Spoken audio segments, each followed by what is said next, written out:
இது ஃபர்ஸ்ட் மலேசியாவின் செய்திகள் உங்களுக்காக.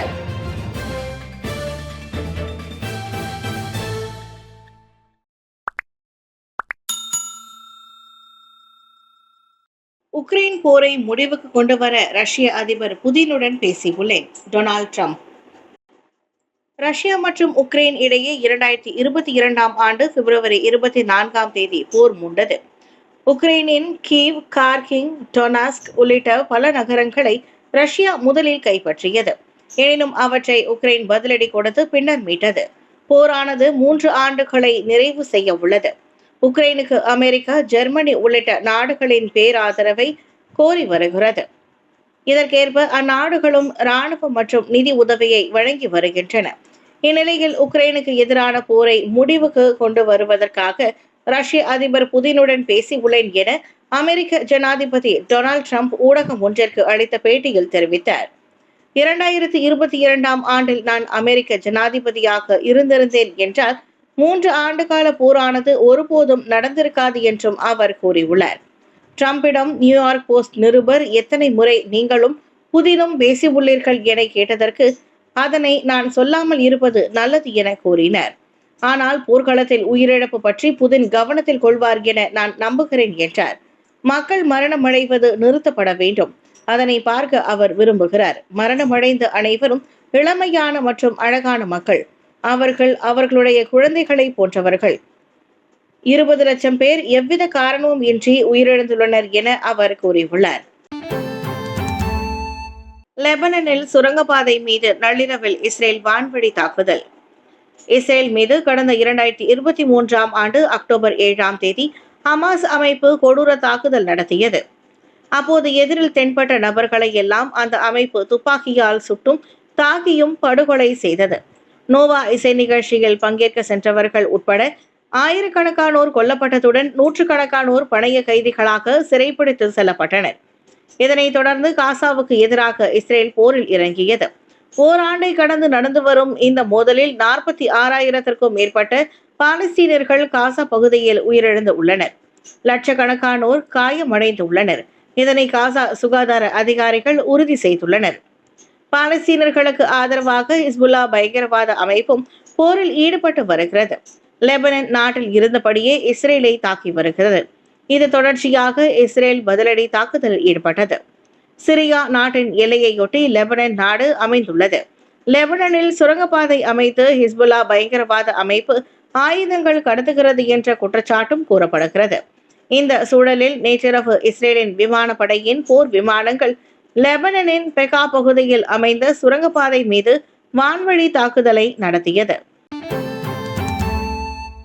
லண்டனில் வங்காள மொழி பெயர் பலகைக்கு எதிர்ப்பு தெரிவித்த எம்பிக்கு எலன் மஸ்க் ஆதரவு. இங்கிலாந்தின் லண்டன் நகரில் ஒயிட் சாப்பல் ரயில் நிலையத்தில் உள்ள பெயர் பலகையில் ஊரின் பெயரை படித்து தெரிந்து கொள்வதற்கு வசதியாக ஆங்கிலம் மற்றும் வங்காளத்தில் எழுதப்பட்டிருந்தது.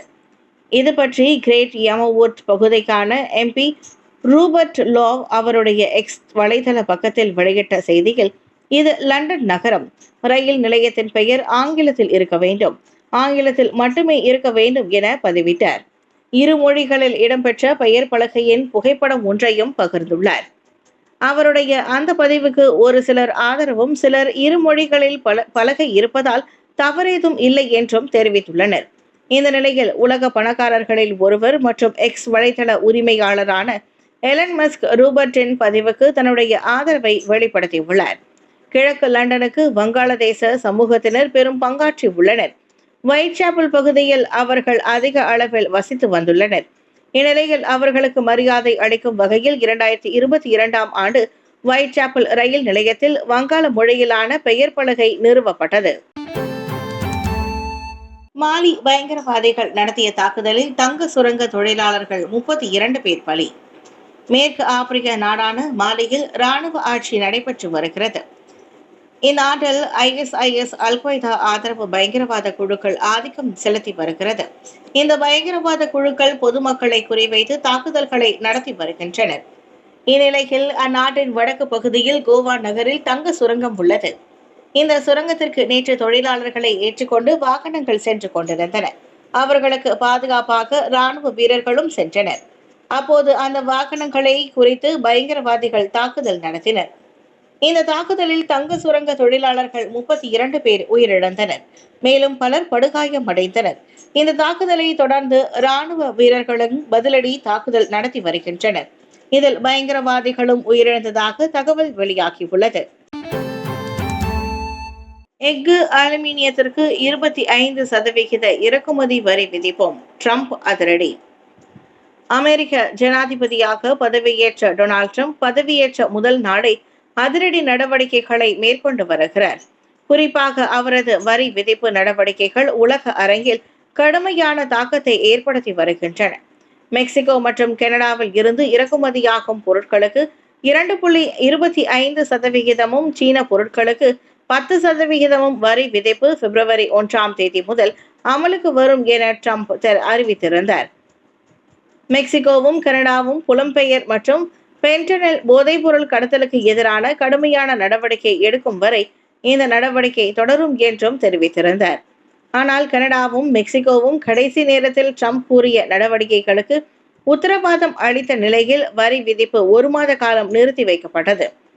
ட்ரம்பின் புதிய வரி விதிப்பு நடவடிக்கைகளால் பல்வேறு நாடுகளின் கரன்சி மதிப்பு குறைய தொடங்கியுள்ளது. உலகளாவிய பங்கு சந்தைகளில் நிலையற்ற தன்மை காணப்படுகிறது. தங்கம் விலை உயர்ந்து வருகிறது. ட்ரம்பின் நடவடிக்கையால் உலக அளவில் வர்த்தக போர் குறித்த கவலை அதிகரித்துள்ளது. இந்நிலையில் கனடா மற்றும் மெக்சிகோ உட்பட அனைத்து நாடுகளில் இருந்தும் இறக்குமதி செய்யப்படும் எஃகு மற்றும் அலுமினியம் மீது அமெரிக்கா 25% வரை வரிகளை விதிப்பது குறித்து முக்கிய அறிவிப்பு இன்று வெளியாகும் என ட்ரம்ப் தெரிவித்தார்.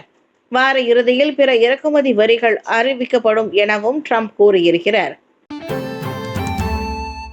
லாரி மீது மோதி தீப்பற்றி எரிந்த பேருந்து, 41 பேர் உடல் கருகி பலி. வடக்கு அமெரிக்காவில் அமைந்துள்ள நாடு மெக்சிகோ. அந்நாட்டின் குயின்டினோ ரோ மாகாணம் கான்கன் நகரில் இருந்து நேற்று டபாஸ்கோ நகருக்கு சென்று கொண்டிருந்தது. அந்த பேருந்தில் 48 பேர் பயணித்தனர். எஸ்கார்சிகா என்ற பகுதியில் சென்றபோது டிரைவரின் கட்டுப்பாட்டை இழந்த பஸ் சாலையில் எதிரே வந்த லாரி மீது வேகமாக மோதியது. இந்த விபத்தில் பேருந்து தீப்பற்றி எரிந்தது. இதனால் பேருந்தில் இருந்த பயணிகள் தீயில் சிக்கிக் கொண்டனர். அந்த விபத்து குறித்து தகவல் அறிந்த தீயணைப்பு மீட்பு படையினர் சம்பவ இடத்திற்கு விரைந்து சென்று பேருந்தில் பற்றி எரிந்த தீயை அணைத்தனர். ஆனாலும் அந்த சம்பவத்தில் பேருந்தில் பயணித்த 41 பேர் உடல் கருகி உயிரிழந்தனர். மேலும் 7 பேர் படுகாயம் அடைந்தனர். இதையடுத்து படுகாயம் அடைந்தவர்கள் மீட்கப்பட்டு அருகில் உள்ள மருத்துவமனையில் சிகிச்சைக்கு அனுமதிக்கப்பட்டனர். இந்த விபத்து குறித்து அதிகாரிகள் விசாரணை நடத்தி வருகின்றனர்.